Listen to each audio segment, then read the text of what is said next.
Welcome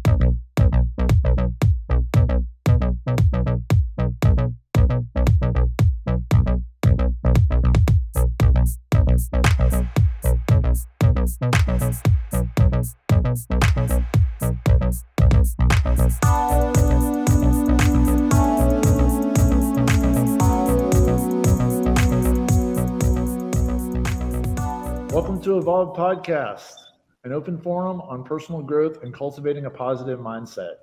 I'm your host, Joe Fitzpatrick. Today on the show, we have Robbie Wood. Robbie is the owner of Wheels Simple, a local bike shop here in Richmond, Virginia, in the Churchill neighborhood. Wheels Simple is a bike shop that is based around community. I know Robbie is very passionate about bicycle safety and bicycle laws, as well as making bikes accessible to the community. I know you have a community fund that helps support making bikes more accessible, and you provide service on bikes at a very reasonable rate compared to a lot of other shops in the area. And I think what Robbie has done and continues to do for the cycling community deserves mentioning. So, Robbie, thank you for being here. Thank you. So I want to talk a bit about what things were like for you before you opened up Wheel Simple. Can you give me a brief rundown on who you are, what you do, and why you decided to open up Wheel Simple? Yeah, I'm a almost 33-year-old. Grew up in Lakeside, Henrico. Went to college for 2 years. Came to Richmond, and I've been here since 2013 or so. I suppose before I was into bikes professionally, I was into childcare. I went to school because I wanted to teach, and I think my second year in, I didn't think it was going to work out or be what I wanted to do. So I came home and sort of fell back on bikes almost immediately. Working on bikes is something that I had been doing since 14, 15 years of age, and I'd been riding since I was 3 or 4.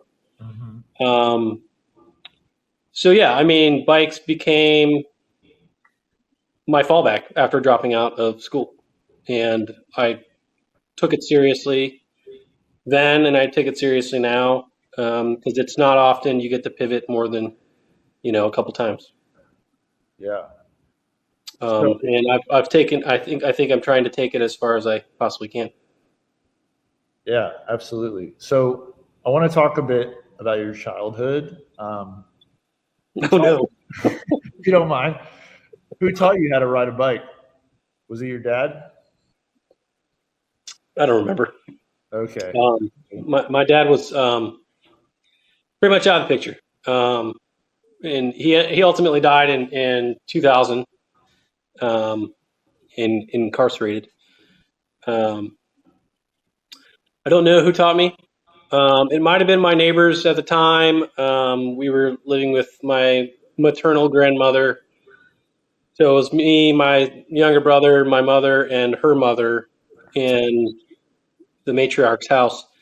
And their neighbor, they're still alive and they're still in Richmond, the Dietrichs.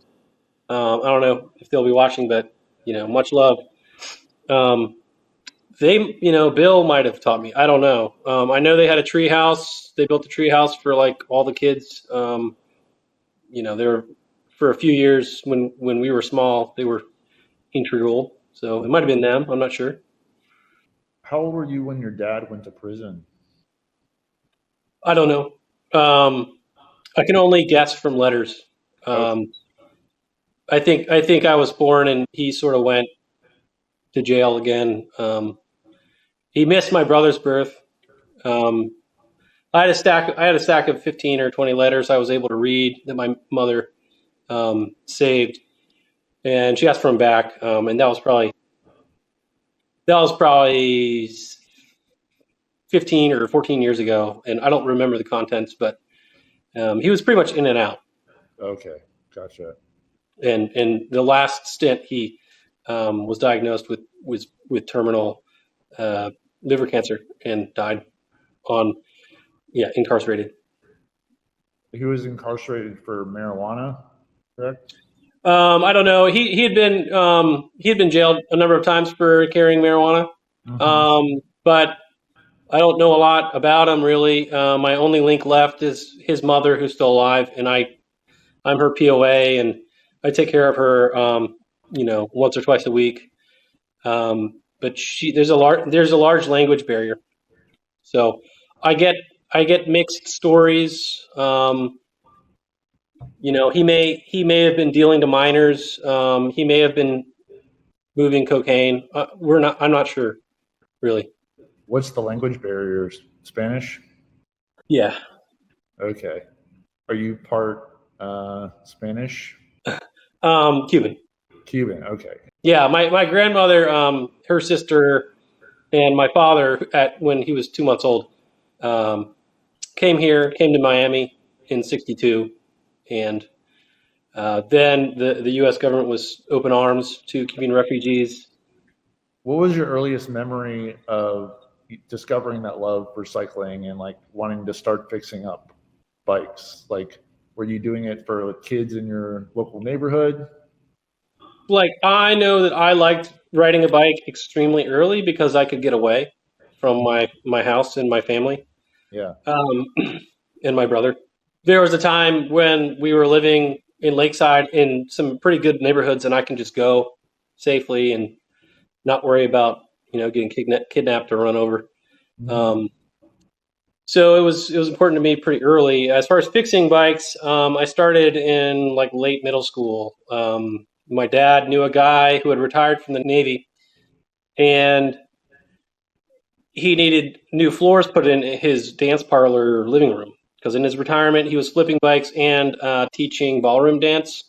So my dad did that, refloored his living room, and as payment, my sister got a bike, and I got some weekend work to do. And my father just wanted me my adoptive dad wanted me to have something to do on the weekends, because I didn't like building houses or working on boats or anything like that. So he figured maybe I'd like bikes, and it was a good bet. So I don't know much about your adopted dad, but I know he used to be a pastor, or he still is. Yeah, he's still a pastor. And he lives in Lakeside still? No, he and Norma, my mom, moved to Florence, Oregon around a time when his dad, who lives in Vancouver, Washington, his health was deteriorating, so they wanted to be closer up there, and they've been there 5-6 years. What role did religion play in your childhood with your adopted dad as a pastor? For me, experimental, explorative. Mm-hmm. How so? It was a good infrastructure with which I could learn how to think and think critically, and learn how to be a jackass too. I mean, a pain, a royal pain, an embarrassment maybe. I learned about how to do all that too, but mostly it was just something that I could be fascinated with and engage with. It was a big community. You get to talk to a lot of people. You have a lot of ideas when you're young. You try on a lot of hats, and even within the Presbyterian Church, there's a lot of hats to try on. So I tried them all on, and it sort of served as just another way. Growing up, I could sort of figure out who I was. Right, and it seems like bikes were a big part of figuring out who you were. Yeah, but none of the bikes were religious. Maybe it was a religious experience for you, though. Maybe. I mean, yeah, maybe. So when did you start getting into like bike mechanicking professionally? When I dropped out of college, like 2013, when I was back here, I wanted out of the childcare job I had, and so I had already started working on kids' bikes in my neighborhood. I was squatting in a house on Second Avenue in the southern tip of Highland Park, and I knew everybody on my block, and there were kids around, and so I'd fix bikes up there. I did a little dabbling in flipping bikes on Craigslist as well out of that house, and then at some point, Rag and Bones was going to open their second location on like Brooklyn Park Boulevard, and I saw a flyer, and so I went to a meeting, and so then I started volunteering at the main location. It was about a year till after that point of negotiating, and eventually it fell apart. But I kept volunteering regardless of them not opening where I was. So you went to school for 2 years. Were you at VCU? No, strangely enough, when I graduated high school, I really didn't want to go to college. Mm-hmm. My parents were going to move. They were looking for churches because my dad had been the pastor of this church in Lakeside for 15 years, and he was ready for something else. And they were going around the state looking at churches and guest pastoring, and I went on a couple trips with them, and they went out to Tazewell County, deep Southwest Virginia. If you go the speed limit from here to there, it's like 6 hours. Okay. But I went, and like I loved it. I was just like obsessed with how the land looked. It was so much different than the mountains around here. It was so much more remote. I loved it, and I sort of pressured them to, oh yeah, I like the church. The congregation sounds great. Everybody's real nice. You should preach here. So anyway, I feel I was partially responsible for them picking that church. Didn't end up working out, but we moved out there, and there was a community college out there in Claypool Hill area, Southwest Virginia Community College, and I went there for a year, and it was great. I went there for English Lit, Scottish Lit, and I had some great teachers, professors, and it was the better year of post high school that I had. And then after that, I went to Wise, and everything kind of went downhill from there. And that's where I dropped out from. Why did it go downhill when you went to Wise? Oh, I don't think I was cut out for like a campus environment. I was never cut out for school in general. So it was a tough ask to get me to do my work anyway.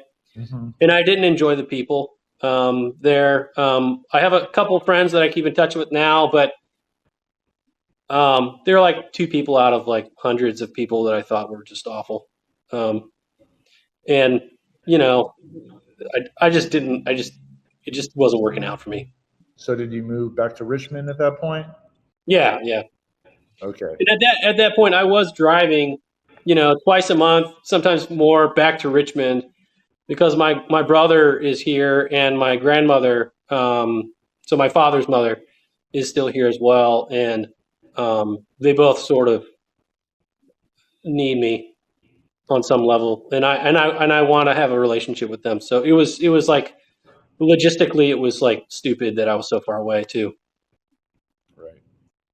Did you meet your wife when you moved back to Richmond? That took a few years. Yeah, that took a few years. I think the first time I really met Kathleen, she like stopped in to hand out some stickers for Bicycle Y'all at Lucky's when I was working there. I think we hung out a couple times, and then we really started hanging out at Rag and Bones, the place where I've met like all the best people in my life. Mm-hmm. When was it that you started working at Rag and Bones? I don't know what year it was, but it was when I was squatting in Highland Park.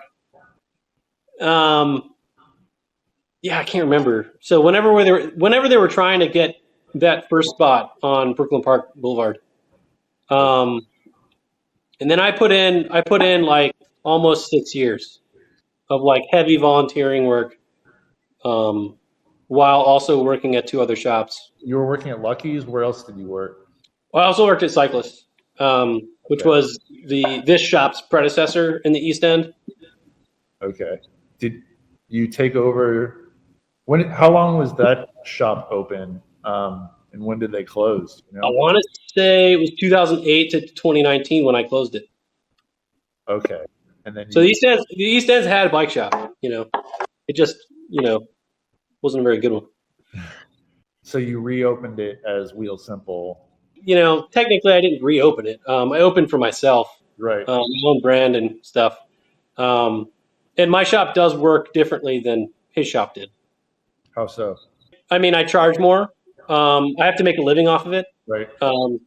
I can't call for help or get bailed out ever. I mean, people open bike shops for all kinds of reasons. Right. And you don't really get to see what's behind the curtain or whatever. But in a couple situations, but basically he wasn't into it anymore. And it didn't really seem like his life depended on it. And so he chose that it was probably not a good idea for him to continue. And, he deserved a better career and a better life.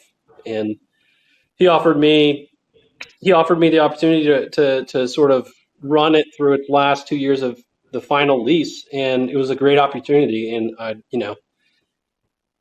got nothing bad to say about him. He's a great guy. And it's just his shop. His shop was just not gonna keep going. Yeah. So why did you decide to get into your own bicycle business instead of like working for someone else? So I generally go from like someone I can learn from to the next person I can learn from. And you inevitably run out of people to learn from. Yeah. And then you have to do it yourself. Right. Or learning from others takes a different feel. You have to do it in a different way. You can no longer get paid by these people just from circumstance or whatever. You know what I mean? So, I mean, at some point I had to do it myself. There was no room for me at Lucky's. That's a one-man shop too. And he's got some years on me and some other situations too. He needs to make a living off that little tiny shop. So there's no room for me there. And like Brett wanted out and he was going to move. And I wasn't interested in going to Carytown at the time. I wasn't really interested in working for Outpost because I knew that eventually I would run out of things to learn there. Because ultimately I want to do things that people don't really do at bike shops. And like I said before, I want to take the bike shop thing to like the end, limit or whatever. What are those things that you do that other bike shops don't do? A lot of bike shops don't service loose ball bearings at all anymore. A lot of shops won't touch Huffy's or Amazon bikes or e-bikes. Replace races in hubs. They won't do much file work or cutting. Just stuff. I mean, and I'm getting into frame building and I'm getting into painting, like pro painting with like an air gun and mixing your own wet paint and stuff. These are the sort of things that I want to do that nobody else is doing, at least in a bike shop setting. Working for other people, it just unlikely. Yeah, and I know you also build your own wheels as well. Wheel building is something all bike shops should be doing, and most are. But I really put a lot of time into building as many wheels as I could, sort of early on, so that I could, build wheels with reliable, results, and sort of stick to my formula. So I want to talk about bicycle accessibility. Mm.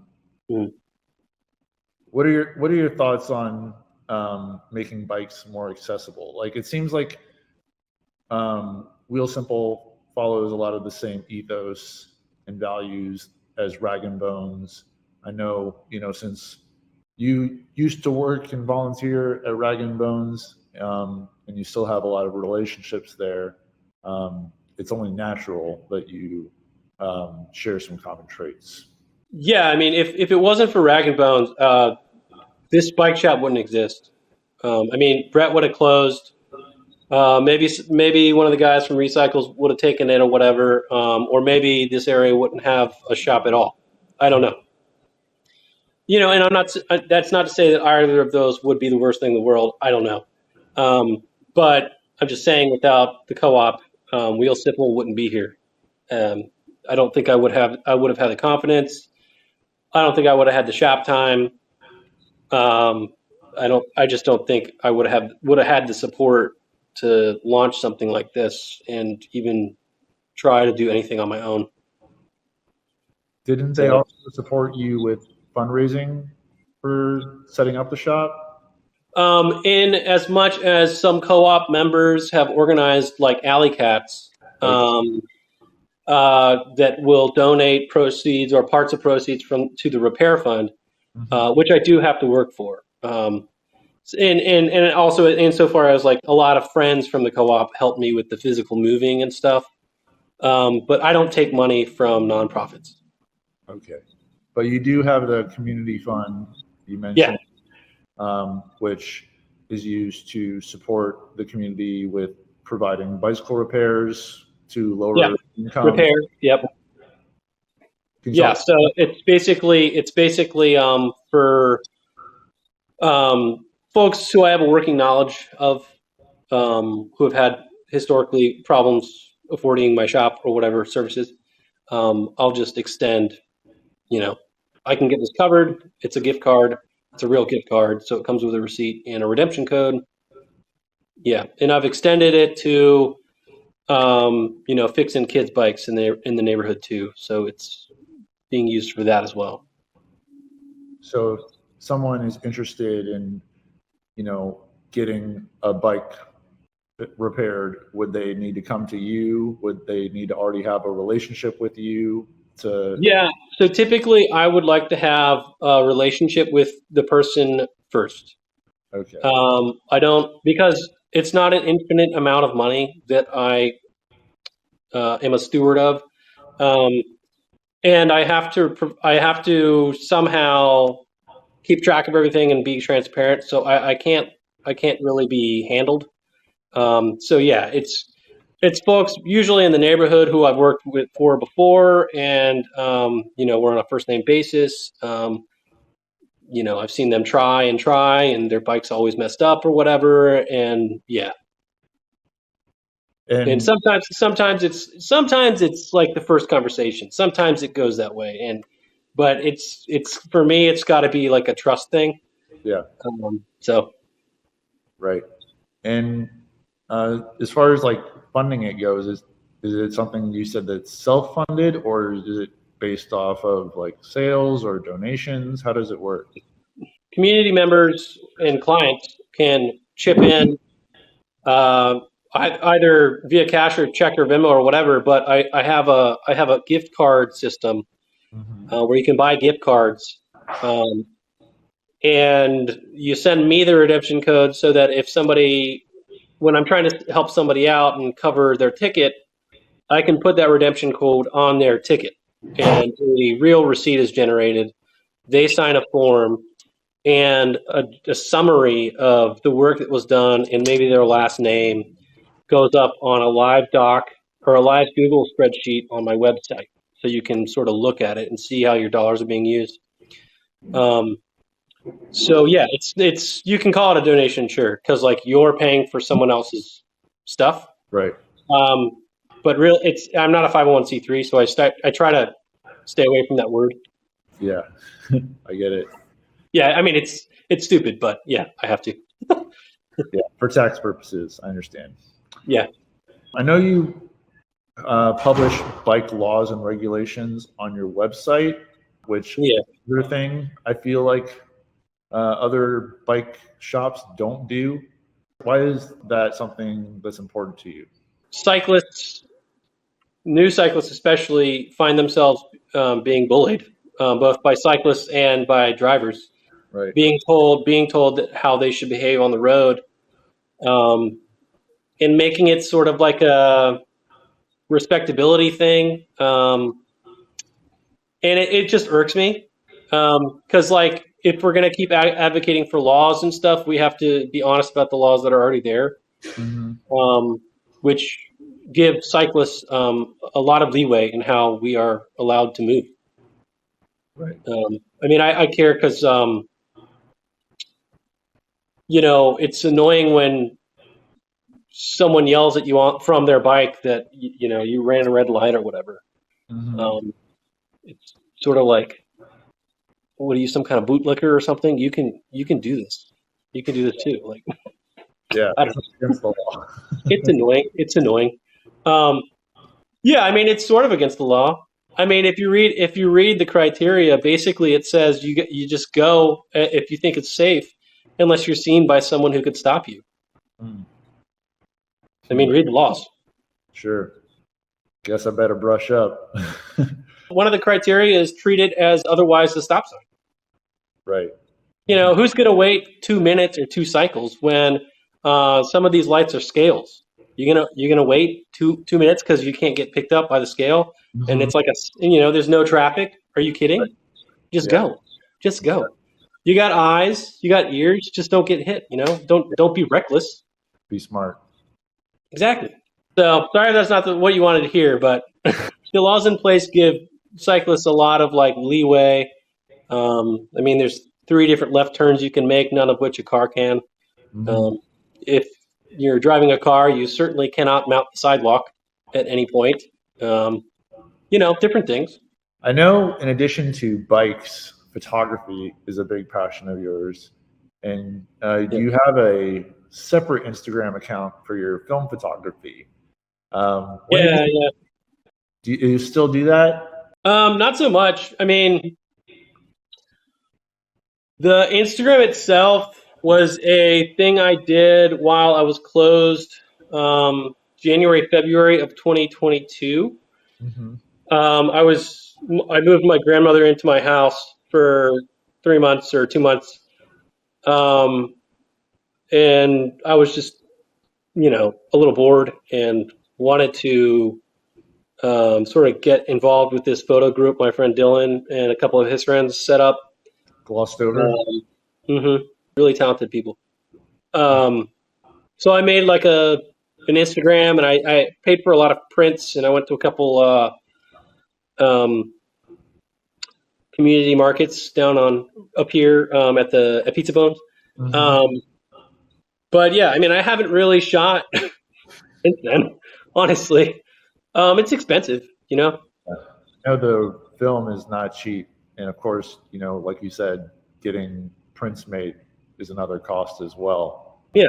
Do you have it's beautiful, but I just decided that if I wasn't going to get paid or at least reimbursed, I couldn't afford to do it anymore.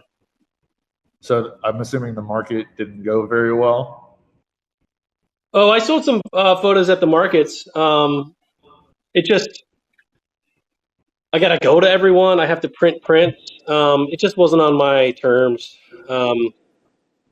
It just seemed like I had to be a little bit more extroverted than I would prefer to be. And with the shop, I'm already overextending my will to be super public. So I don't want my other hobby to be even more of that. But I do love film. I love looking at all of Dylan's photos. Everything on Glossed Over is amazing. Yeah.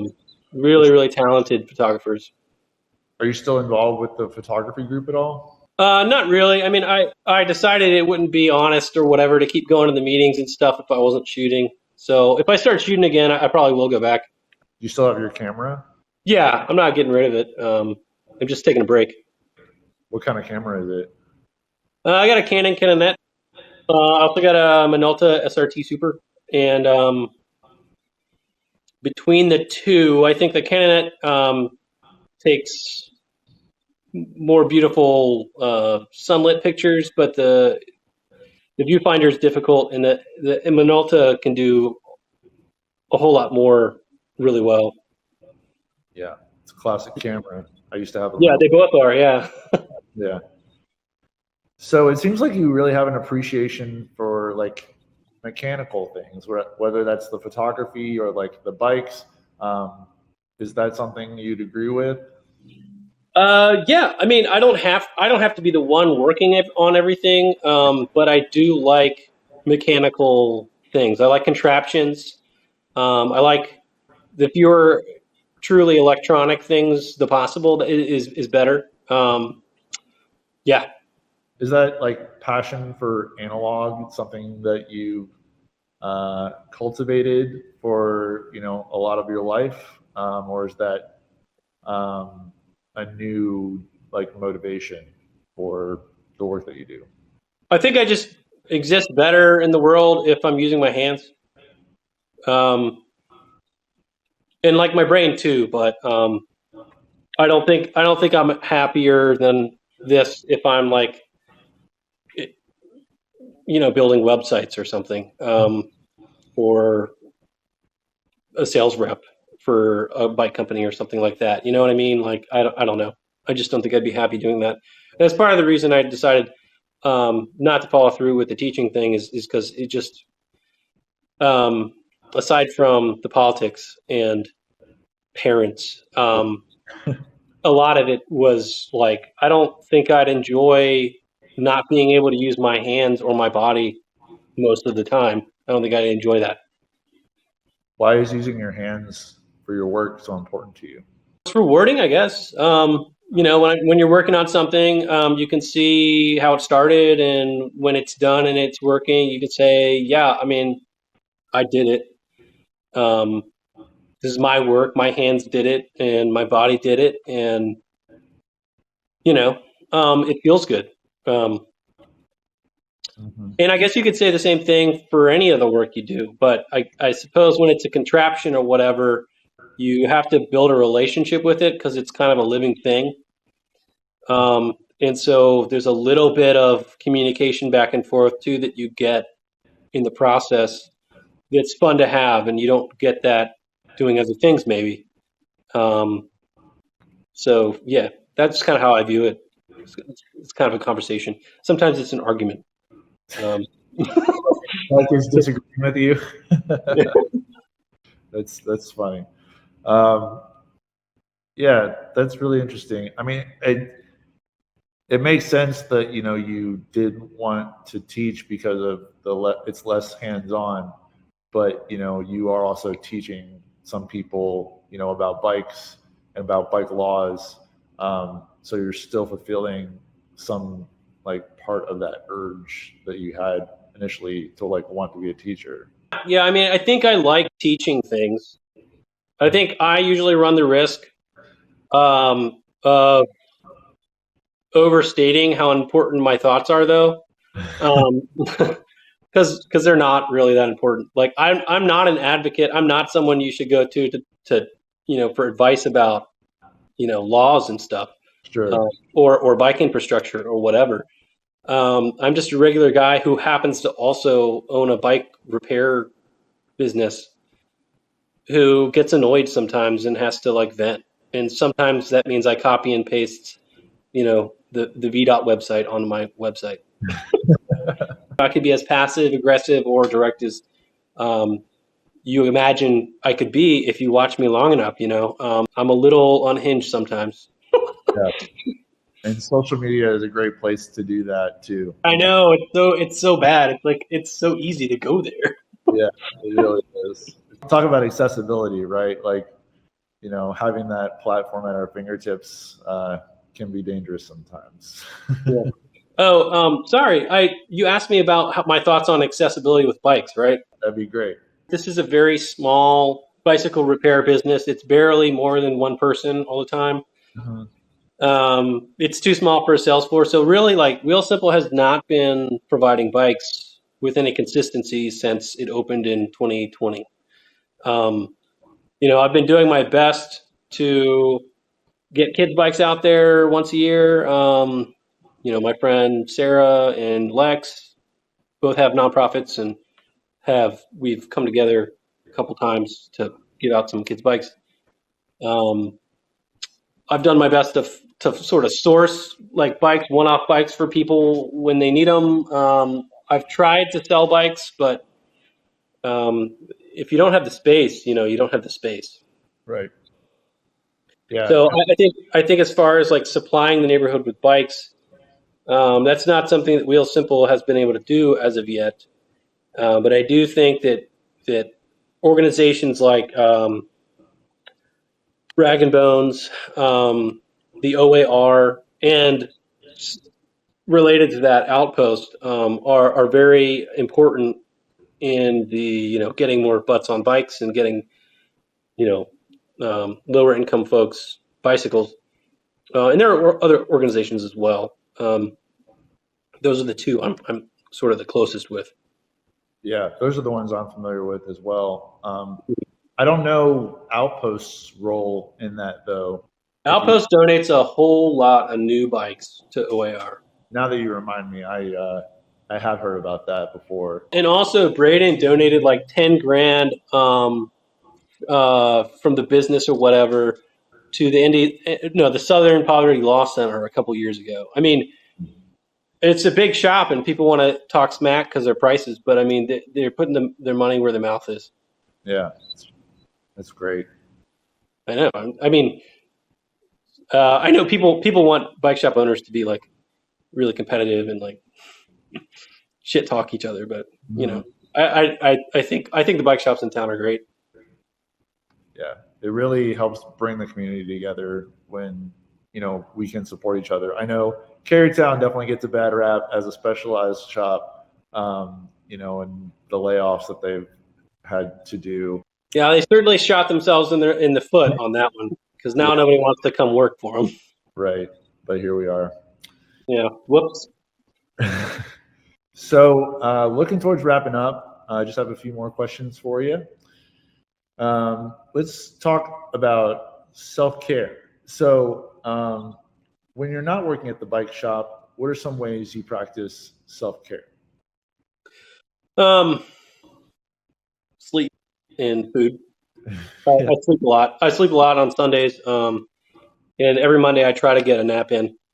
I try to eat like a lot, and I try to be clean. Seeing friends is really good on those days, and just relaxing. I mean, really, like I just try to be as detached from my job as possible. I try not to think about the shop at all, and it's taken a long time for me to get there. But right now, like at 5 o'clock or 6 o'clock on Saturday to whenever I get into the shop, I'm not going to tell you when I get in the shop, but on Tuesday, I know nothing about the shop. Nothing. It's just out of my mind. Mm-hmm. I don't care. Now it's like that. It's better that way. So I'm able to check out. So yeah, I mean, simple stuff like that. Sleep, relaxation, food, good food. Not junk food, but good food. And just enjoying my home, enjoying my wife and our cats, and maybe seeing some friends. That's pretty much it for me. When you say good food, what does that mean to you? Oh, like I'll cook a lot. I'll cook every meal. Yeah, I mean during the week, a lot of times, most of the times anymore, I'm like eating a bowl of cereal and then I'm out the door.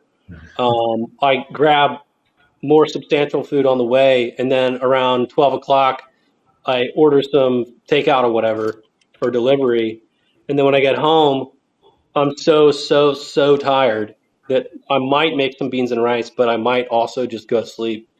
So the weeks are not great for food. I stop at the Village, on the way home at least once a week because it's cheap. Mm-hmm. What do But you yeah, like? that's not what you want to eat when you're trying to recover. Right. Yeah. So what are you eating when you're trying to recover? Like lots of pasta, sometimes some seafood, um, tons of greens out of the vegetable garden. I'm drinking a lot of green shake. You know, actual food, Do less you, bread, less bread based uh, food. but still pasta? Hey, got me there. I love pasta. I love almost all Italian food. Yeah. And Great. that's sort of like what the most I cook is. So the vegetable garden you have, is that something your wife helps you tend to? Um, in the years past, it's been equal parts, but lately, since I started the shop, it's mostly her endeavor. And she considers what I want. I mean, I don't ask her for, hey, can you put in some kale over here or whatever, but Uh, she considers it too. What I want to, and she puts in tomatoes. I love tomatoes. But she's also been a gardener her whole life, and she also needs to have vegetables to pick out of the garden, and it's a positive influence on me. just have a couple more, starting with mindset moment. What is a quote or phrase that you use to help you stay positive in difficult circumstances? Quote or a phrase. Or a motto or a song or anything that like resonates with you?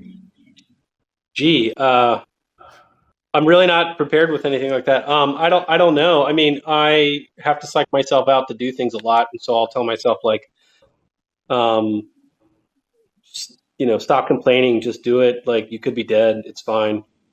You You could, know, yeah. yeah. Like I don't know. I don't really have like a quote or a mantra. I probably should, but I guess when you get down to it, I'm like super lucky to be alive, and I'm super lucky to live the life that I live and have the people that I have. I mean, I'm really, really, really lucky. Um, and so I don't have a motto, but that's what I try to think about is how dead I could be or miserable I could be. Like Right. very easily. Like I could have gone, my life could have gone so many different ways, and none of them good. I'm glad that it's in a positive direction. Yeah. Yeah. And you're not dead yet. Nope, not yet. Thank goodness. Thank goodness. Yes. Next is PMA Warrior of the Week. Who is someone who helps you maintain a positive mental attitude? Like in my life or just It could be like someone in your life or someone who just inspires you in general. that's a really long list. I know a lot of really amazing people, and I also look up to a lot of like artists and poets and musicians and stuff too.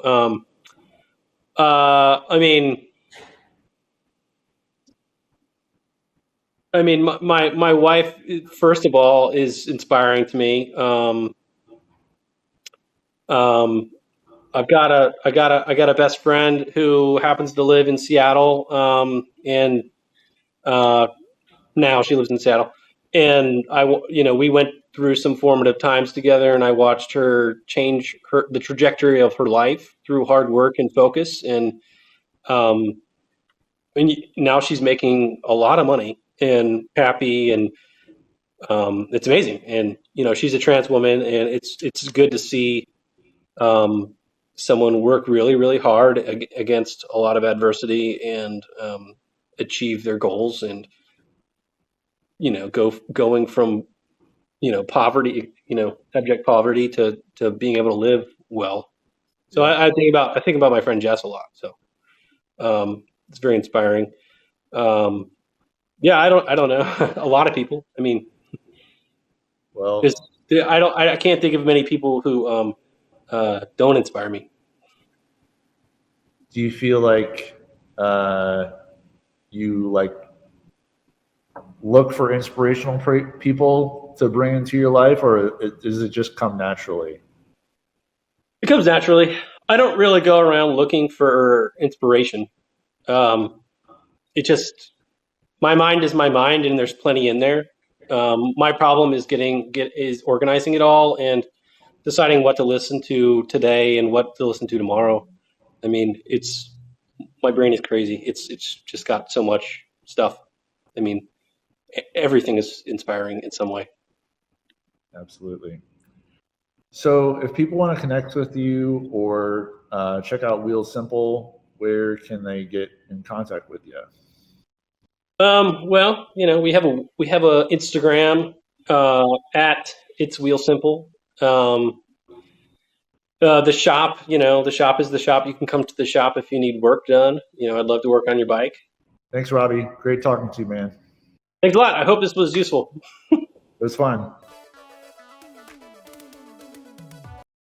Welcome back to Evolve Podcast. I'm your host, Joe Fitzpatrick, and we're back with Robbie Wood of Wheel Simple. Robbie, welcome back to the show. Good to see you again. It's been about a year since we last spoke. How are things going for you? Yeah, good to be back. Good. Things are good. I'm in the new space, and it's been almost, I guess, a year. That's kind of crazy. Yeah, crazy how time flies. And you moved the bike shop location to another location in Churchill, the same neighborhood that it was in before. Yeah. Why did you decide to stay in the Churchill area? Well, a number of reasons. The shop I took over in the beginning was a shop in Churchill. Mm-hmm. So the clientele I've sort of been attached to for a long time. And the business, the area had, I guess at this point, has had a bike shop for 19 years. I don't know what was around here before Brett, but I didn't want to leave the area with nothing. Mm-hmm. And I didn't want to start over with a new clientele and a new neighborhood while also stepping on other people's toes. Sure. Because I go back with a couple of the owners in the fan, and I respect a couple of shops over there, and I also just didn't want to step on anybody's toes. Yeah, totally. So I already had something good going here, and I didn't want to leave it. Yeah, I know you mentioned working with Lucky's in the past in our previous conversation, and I know you have relationships with different people at the other bike shops in the area of varying capacities. So that totally makes sense. And hopefully you've been able to keep some of the same clientele that you had at your previous shop and, bring them into the business in your new location. Oh, yeah. It's the same clientele. It's less than half a mile away. And right. I was in this building to begin with. So yeah. It's more like going home than anything. Right. I heard about that. So you started there originally and then you moved to the other location and now you're back at the original location, right? Yeah. It's kind of convoluted for sure. Brett opened Cyclist in 2008 on Marshall Street, where 8.5 is now. Then he had to move because they wanted to make it a restaurant into this space. I think maybe a couple years after that, I started working for him. He was on for 6 years here, and I think by the middle or end of the 4th year, he wanted to do something else, and I took over. And I suppose lining up with the end of his lease, the landlord was planning on doing a bunch of renovation here, so I ended up having to get out for a while. And if the space had not become available when it did back in the fall of last year, I probably would have moved to Jackson Ward because I was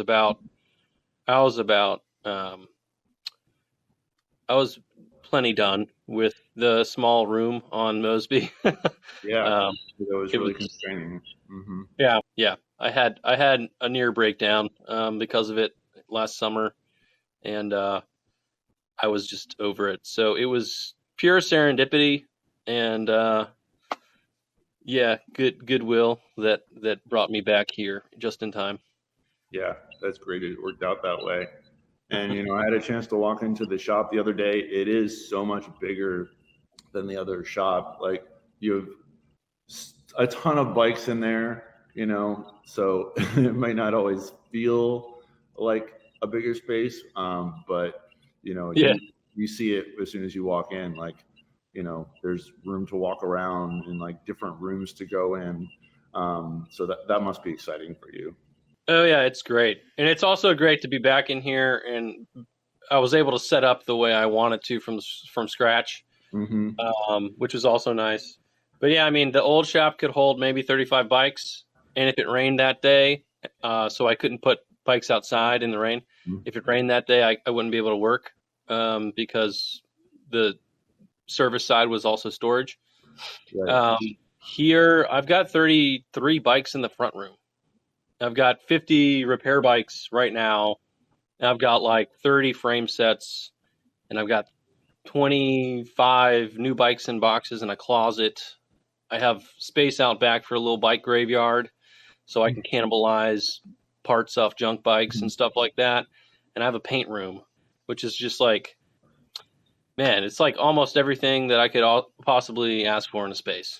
Mm-hmm. It's awesome. Yeah, it's really cool. So how has business been at the new location since you opened? It's been pretty good. I was happy to move in the fall instead of in the dead of winter, Mm-hmm. so I could get some eyes on the space before the season died. Business has been, I mean, it's been interrupted a few times because I've had some family stuff going on. In my so my winter was sort of hijacked. But spring came around and it's picked up a bunch, and yeah, I'm making half a living. It's great. I'm super optimistic about the summer. For sure. You're definitely setting yourself up for success. And I know you got some people helping you out, here and there. I know you are largely running the shop yourself, but, you have other people that you can ask for help. There was a girl working on a bike when I came in the other day. And you had Young help. Rowan. Yeah, and you had help with I know moving into the shop from the community at Rag and Bone and other people you're affiliated with, correct? I had a big group of people help me actually move the contents of the shop over one day, and it was awesome. When I first moved from here to Mosby in December of 2019, I had my family fly out, and a couple of my friends helped, but mostly I was walking stuff across the park in batches while still trying to complete repair tickets here. I was pulling stuff in my trailer over there. And it was crazy. I had to do it in 2 weeks. So a lot of stuff didn't get done, and I was open over there trying to set up and get this thing going while also still repainting over here and dealing with late rent and stuff like that. So this time it was awesome. I had a whole lot of support. It was great. I bet that feels good to see the difference between then and now, like see how the community has come along to support you. Yeah, I'm super grateful. Absolutely. Have you faced any challenges in the new shop? I'm sure it hasn't been all positive, but I'm just curious about that. Really, the only challenge I've faced is sort of an amorphous one. Like, I don't know what the future is for this building. I don't want to share too much because it's not all my business. But I've got a 5-year lease, and I really don't know what happens after that. And I'm sort of trying to prepare, even as early as now. I'm trying to prepare for the worst, for another move or some such pivoting opportunity, because I don't have a whole lot of confidence that I'll be able to stay another 5-year lease. But I'm hoping. It's very hard. It's very hard to tell, especially 5 years out, even for a property owner to know what they're going to do. Yeah.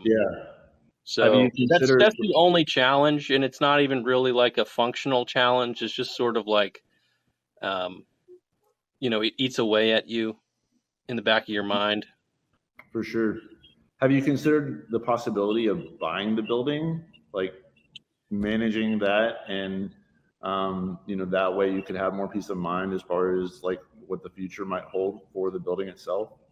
I've asked the property owner if they are willing to sell and what I would have to offer, and the general feeling I got was that he's got a relative plan set up already that Mm-hmm. does not include me. I don't think it really includes any kind of local business owner. Mm-hmm. I think this whole corner is destined to be developed. I mean, yeah, that's the way Richmond has definitely been going. Older buildings getting demolished and turned into apartment buildings, or office Yeah, buildings, things like that. that was my sense. I can't know for sure because it's not my business, and like my landlord's a good guy, and he wants Churchill to stay Churchill for as long as possible. That's So good. there's no telling what he's going to decide. He's Mm-hmm. going to do what he needs to do, as he should. Right. But that's sort of the feeling I get. Understandable. Well, And definitely something good to keep in mind. yeah, so I mean, it's of course it would be wonderful if someone was able to give me a solid number to work towards, Yeah, because of course I want a building. I want to do this until I retire. sure. I want to, I'm not going to change careers and get into IT or whatever. I'm not going to code, Mm-hmm. or any number of career shifts. This is just kind of what I'm doing, and it's going to be what I'm going to do uh, for the foreseeable future. So of course I want a building, but I just can't get anyone to give me a number. So you are actively looking for a building to purchase in the future? Right now, I'm not actively looking, but I do ask people every once in a while. Mm-hmm. What are you doing with that property? Yeah. And stuff like that. And it is something that I'm trying to save for, and try to get serious about. Mm-hmm. Cool. Well, on a more positive note, what do you feel like has improved since you opened up the new shop compared to when you were at the previous shop? Like we talked about space, and you having more rooms to do different types of work, such as the painting, the like scrap work. Is there any other like improvements that we haven't already talked about with the new shop? I mean, that's basically the gist, right? That's the whole bag. I mean, I need the space to do what I have in my business plan in order to make the money. I think generally my mental health has gotten a lot better. I'm Good. not. I mean, I'm by nature pretty claustrophobic, Mm-hmm. and I make do by having doors open all the time and like, stuff like that, being able to hear traffic and people and stuff. And I make do in other ways as well. But it was a 580 square foot room, and it, it was destined to make me go crazy. Mm-hmm. So my Yeah. mental health has improved. Yeah, that's great. That's great to hear. And I know you recently quit drinking, which I'm sure played a major role in improving your mental health. Yeah, Would I you guess it's agree? been like 9 months, huh? Yeah. Yeah. I mean, I don't miss it. I'm really lucky. When I quit drinking, I definitely felt the same way. I got to a point in my life where I realized it wasn't adding any value, and I could only add value to my life.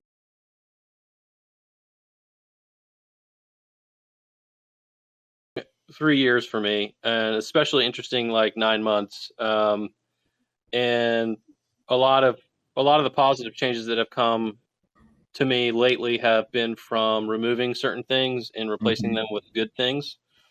Um, so like I quit drinking, but I took up drumming again after not playing since high school, and Cool. that's a positive thing.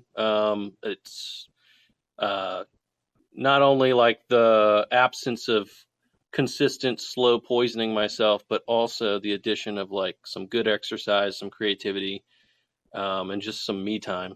Yeah, that's So great. that's been cool, and really nice. Yeah, I took up frame building over the winter. Didn't get as far as I wanted because of some family stuff, but it has been cool learning how to do it. And I've built one frame that's rideable and straight, and I'm super happy about it. I can't wait to paint it and put it up in the shop for display or whatever. So that's fun. Make it the Wheel Simple official bike, and then maybe more Yeah, will follow. sure. Yeah, I mean, it's like I don't really expect to build a whole lot of custom traditional lugged steel bikes for people.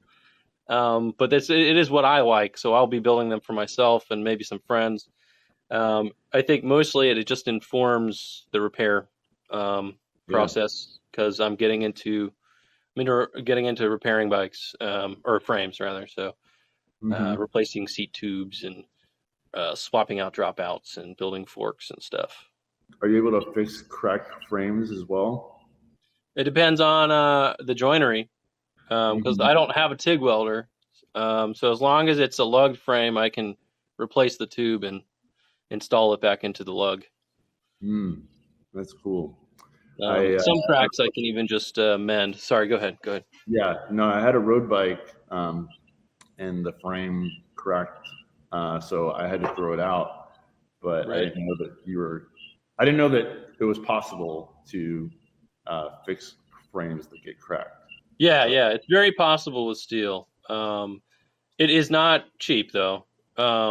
It's probably the most lucrative activity I have found in bicycle repair, doing repairs and mods on existing frames, because the material is so cheap and the time is it's not very much time.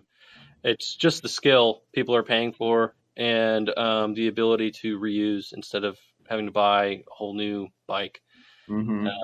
It gets less lucrative when you start talking about building frames,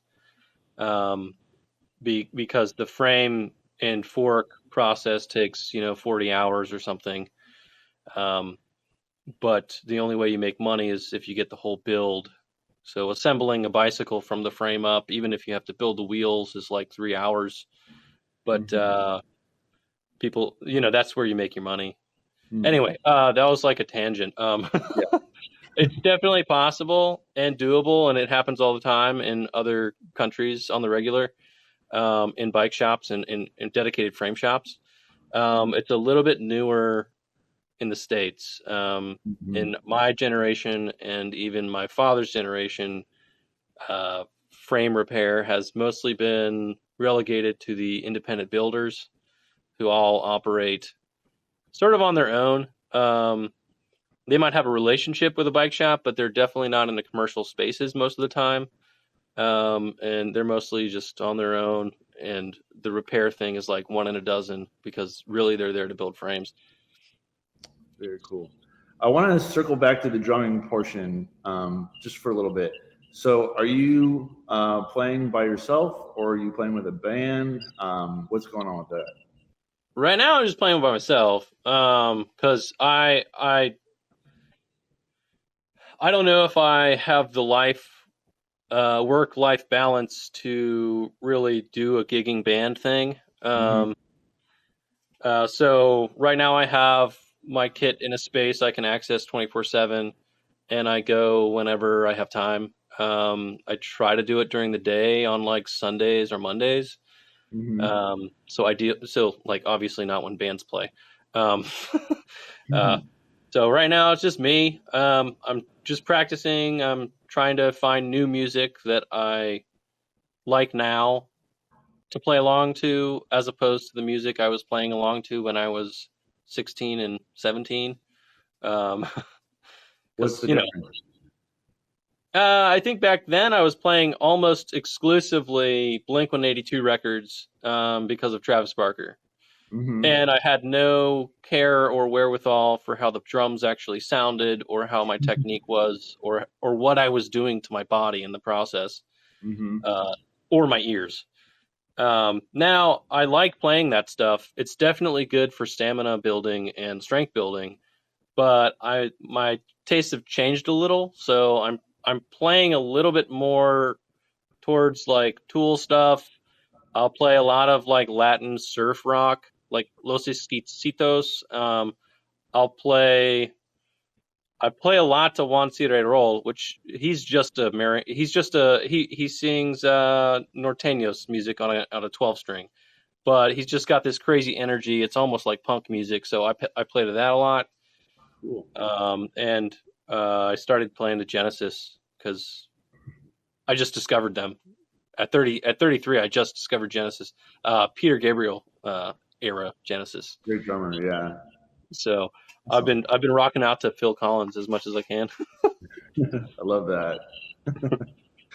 I also want to talk about social media. So I know around this time last year, earlier this year, you made a post about quitting social media, not doing it on like the bike shop Instagram, but recently it looks like you come back to it. So can you tell me about your decision to make that change and where your head is at with that now? Yeah, I mean, I think that's just like, that's it. That what you just described is part of what I'm trying to cut out. I just want my privacy back. And I have built this shop and this image around me and my personality, almost like one-to-one through social media. And I'm just tired of it. It's exhausting. It's embarrassing sometimes because I'm just a normal guy with problems, just like everyone else. And so I had this moment where I was just like, I'm just going to delete everything. And I deleted my I closed my Facebook. I'm not really on there anymore. And I deleted my other Instagram account, and I took a break from the shop account for about 3 weeks. And that was good. But I did have to come back, obviously, because I run a business, and unfortunately, we live in an age where if you don't post, you don't exist. But my relationship has changed with it since then. I think healthier. I don't have the app on my phone, so it's harder to look at stuff and like waste time scrolling or looking at other people's bike shops or projects that are not mine or whatever. So that's been cool. And I've also just decided I'm just not going to share as much of myself online as I used to. Yeah. I'm just not. Creating healthy boundaries, right? Creating healthy boundaries is a big one. Making sure that you are not putting too much of your identity into the bike shop Instagram, which is supposed to represent the bike shop and doesn't necessarily have to represent Robbie Wood, getting too wrapped up in that. I think it's great that you took that 3-week period for that, social media detox, as I think it's important for everyone to do, once in a while. I definitely had to take breaks from social media and Instagram, a few times over the past 10 years. It is helpful. It's a good, helpful tool for running a business, especially if you're trying to sell bikes and you want to put the word out there about different bikes that are available or work that you're capable of doing. But your presence in the community is also important too, so you gotta find that balance of, what works for you and, how much you need to be promoting it. I don't think, and you probably agree with this, you don't need to be promoting it every day, but maybe once a week or something like that. You got to figure out what works for you. Yeah. And I'm sort of trying to do that, and early results are pretty good at this point. Good. Happy to hear that. I was curious to know, we didn't really talk about it much in the last conversation. What was your relationship with alcohol like prior to quitting drinking or deciding to quit drinking alcohol? Yeah. Well, I think it began in college. I really didn't touch it until I was out of the house. And I think it began with whiskey because the people I was hanging out with in college, that's what they drank. And I immediately found that it did weird things to my brain. A couple of things happened because of drinking liquor that I just didn't want ever to happen again. I just sort of blacked out a couple times and ended up in weird, dangerous places that I couldn't remember how I got there. But I was hooked, so I started drinking beer when I was, I guess, 22, and just after that, I mean, it's just constant. I mean, it was not constant, but I think the driest period over the last 12 years or so, I might have been drinking a 6-pack every night.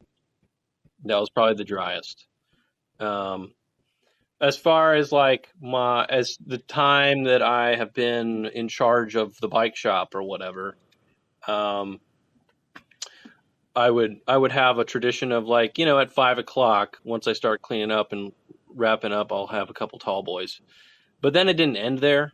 I would get off work and I'd probably go to the Village or if when I lived in the Fan, I'd go to Commercial and drink there and pay stupid amounts of money for shitty beer. And how I don't know, just sort of dumb myself out from the stress of the shop, and then fall asleep, wake up hungover and do it all over again, Yeah. And I was functioning. I was very high functioning for sure. My memory's not too great, but I'm not sure it's all the alcohol because I had a bunch of childhood trauma and there was some pharmaceutical abuse going on when I was younger in my developmental years. So my memory's not always been great, but it certainly didn't help. Yeah, that's for sure. It made it worse. So I'm really bad with names and faces. I can remember your bike just fine because it's what I touch. But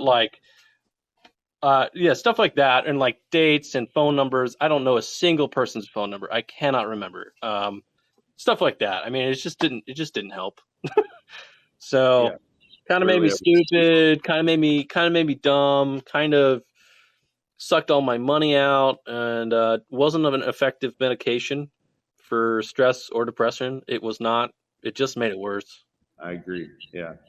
That's pretty much my relationship with alcohol. Did it affect your relationship with your wife at all? Well, I don't want to share too much because it's not. I mean, it's I don't want to speak for her, but sure. I think we probably both have interesting relationship with alcohol, but it has gotten better in recent years. We've both made complementary decisions. We haven't forced it upon one another, but each of us independently making decisions about our own bodies and relationship to alcohol together has amounted to a more positive overall relationship. That's good. I'm happy to hear that. I mean, it can go in both directions, good or bad, but it sounds like it's heading in a healthy direction for you guys. So I'm happy about that. Yeah. Thanks. I saw that you and your wife got married during the COVID pandemic and you couldn't have a big ceremony, and you recently decided to have a more traditional wedding and celebrate it this year. Can you tell me about that decision and what you guys had planned? Yeah. So we made our parents meet right before the pandemic, actually, while the shop was closed, while I was moving in between, even in between shops. I made my parents fly out. We set them up. They met each other. We had lunch, and we were just like, "Look, y'all, we're getting married at some point. Just letting you know. Fair warning." And that was that. And then the then the pandemic hit. And we both just got extremely busy. She started her own business maybe a year after I started the Mosby shop. And yeah, we just somehow got busier than we had ever been. So the marriage just was not on our minds. Then we flew out to my sister's wedding to Seattle, and she, always being the helper, got us a license application in Seattle, and we just surprised our folks with our own wedding the day after my sister got married, which was great. I think it made my parents very happy, and it made us happy. But I think the other side of the family was a little bummed; they were left out. And we told them, this is just so we can get this out of the way and do the thing that we said we were going to do, and we'll have a big party after COVID. And so we sort of waited until we felt it was safe. So have you guys set a date for that follow-up reception for the other? Oh yeah. Sorry, that we did the thing a couple weeks ago. Everybody came out. It was like 150 people came out. My wife's family is very big, and she's got a lot of friends from way back. I don't. Yeah. I have a few friends, and not from that far back, because I don't know. I'm just the way I am. It's very hard for me to make friends. But it was a very supportive ceremony, and it was beautiful. And yeah, we did it at Kip-to-Peak State Park on Eastern Shore, and it was beautiful. Awesome. Hopefully you got some good photos. If not, you'll have the memories for a lifetime. Yeah, we got good photos. Yeah, my friend Dylan, an excellent photographer, took it all for us. Awesome. Yeah. Love Dylan. Great guy. Yeah. So a little bit back to social media before I want to wrap that up. Do you think in the future you might hire someone to make social media content and manage it for the bike shop for you, or is that something you feel like you need to do yourself? I think that would be lovely, and I've tried it in the past, and I just can't seem to pay for it. I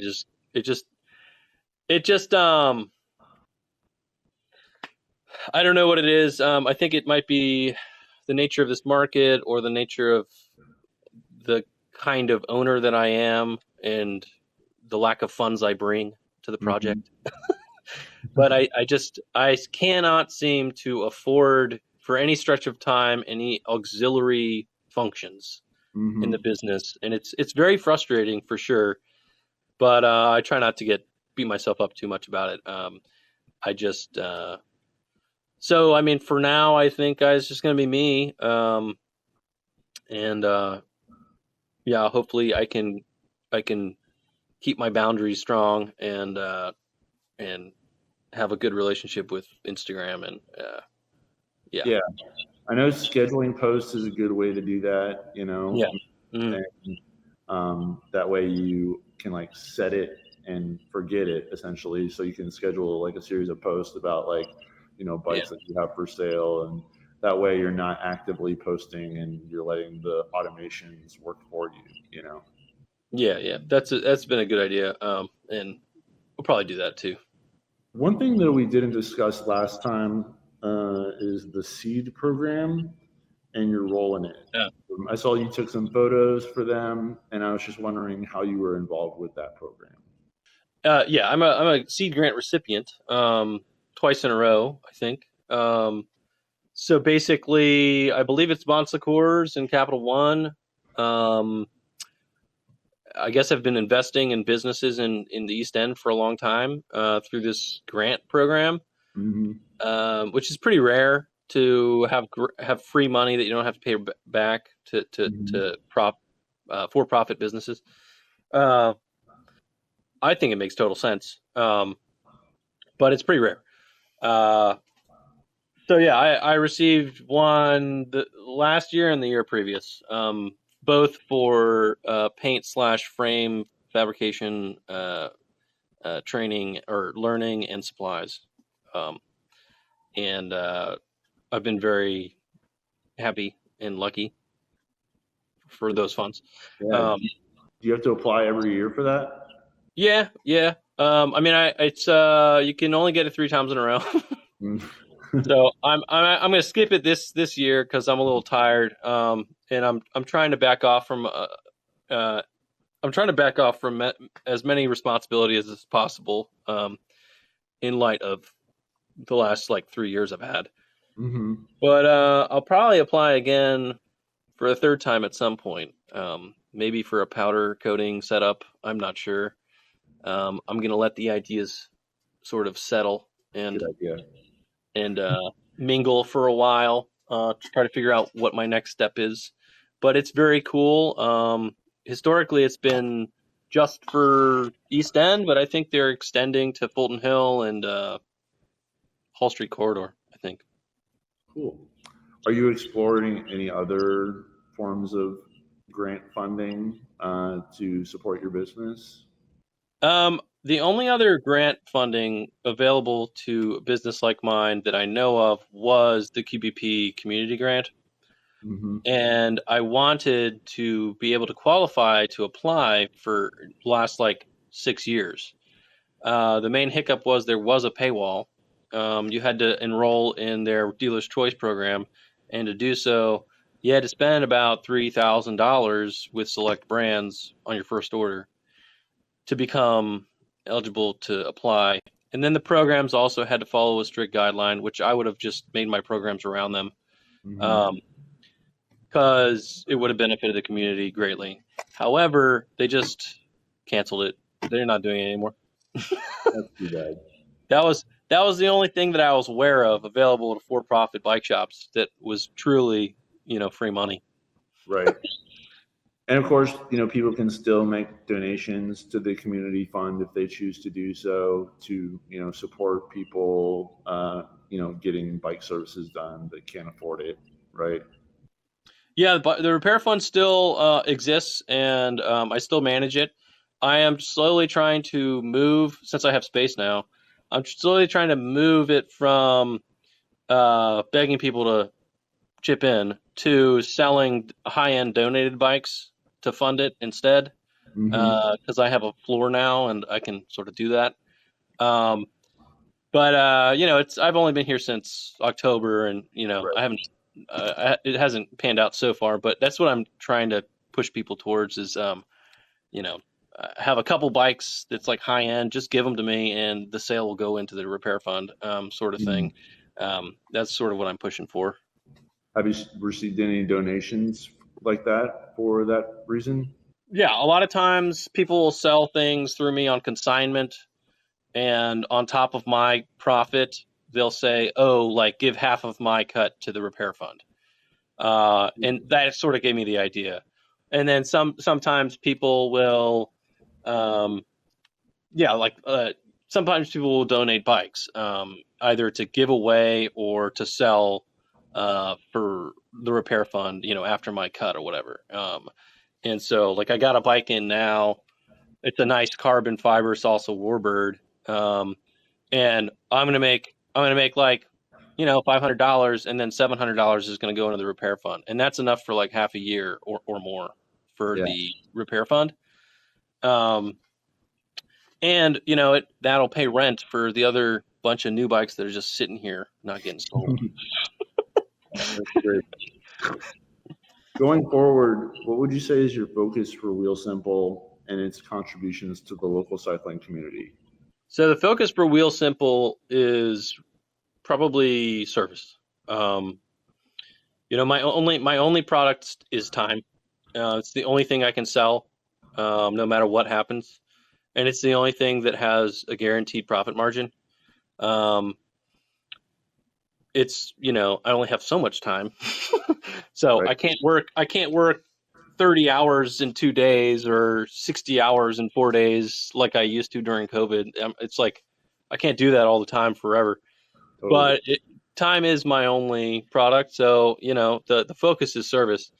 Do I do it perfectly all the time? Probably not, but it's just a side effect of not having a whole lot of money. I don't beat myself up too bad about it, and at the same time, I think I'm pretty good at what I do.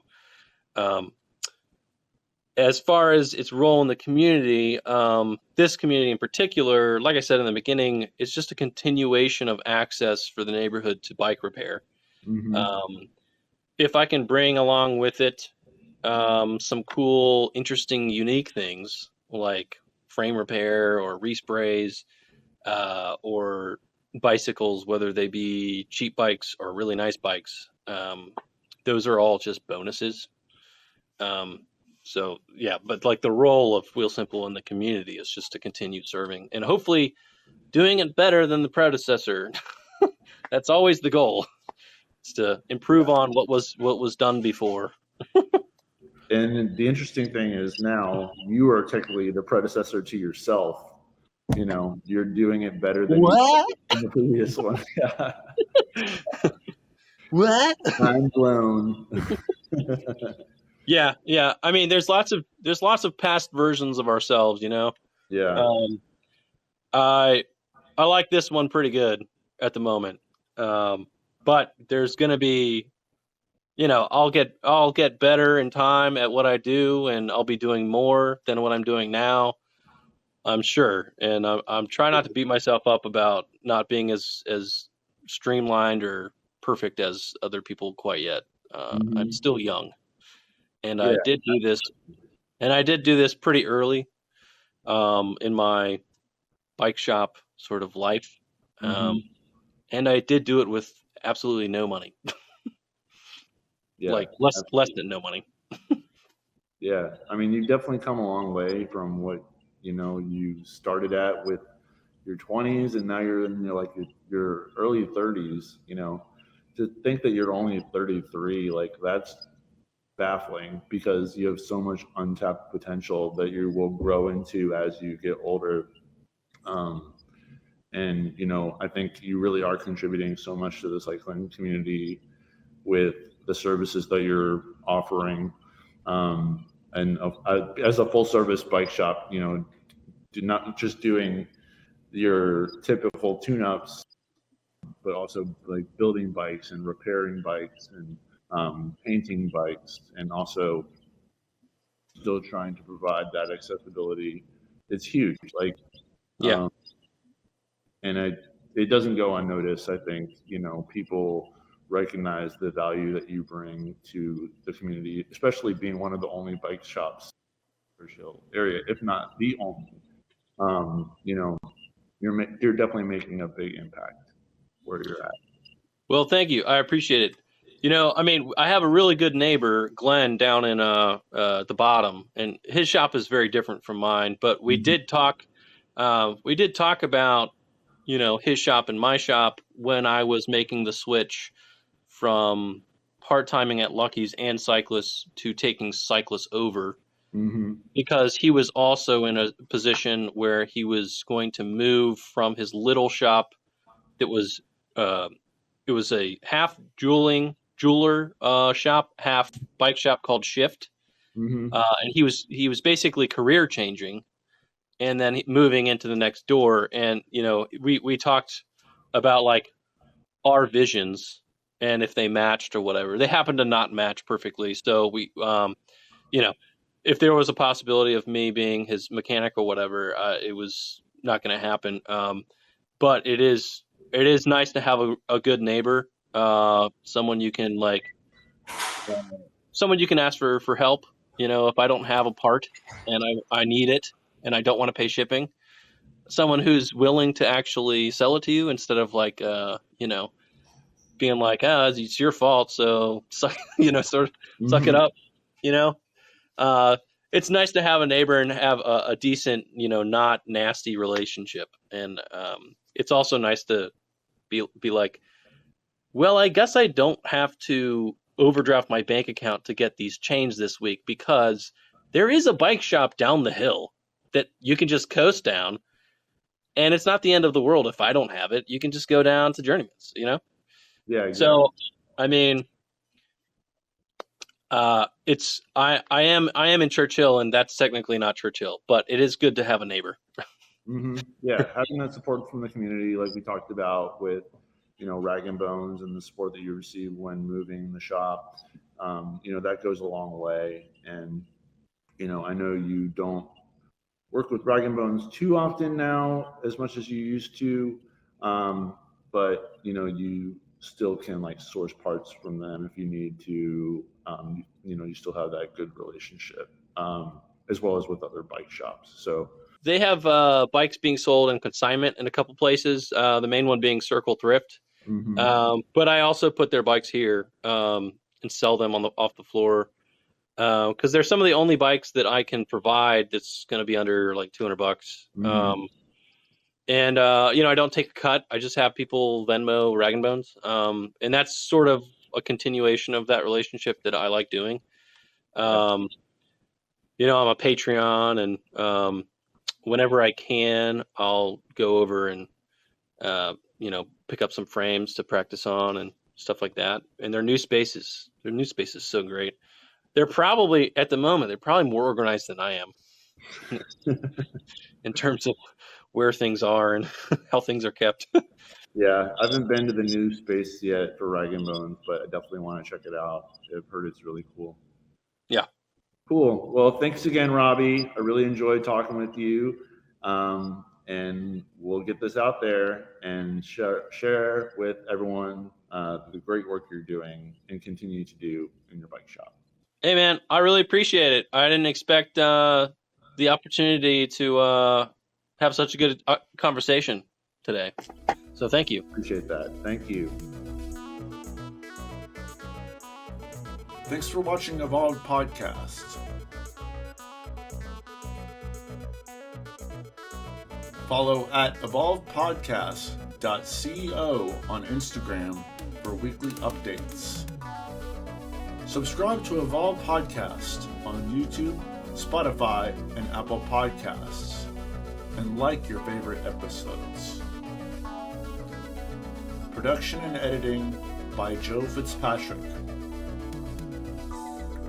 Our theme music, Endless Cruise, is written and performed by Fingers, spelled F1NG3RS.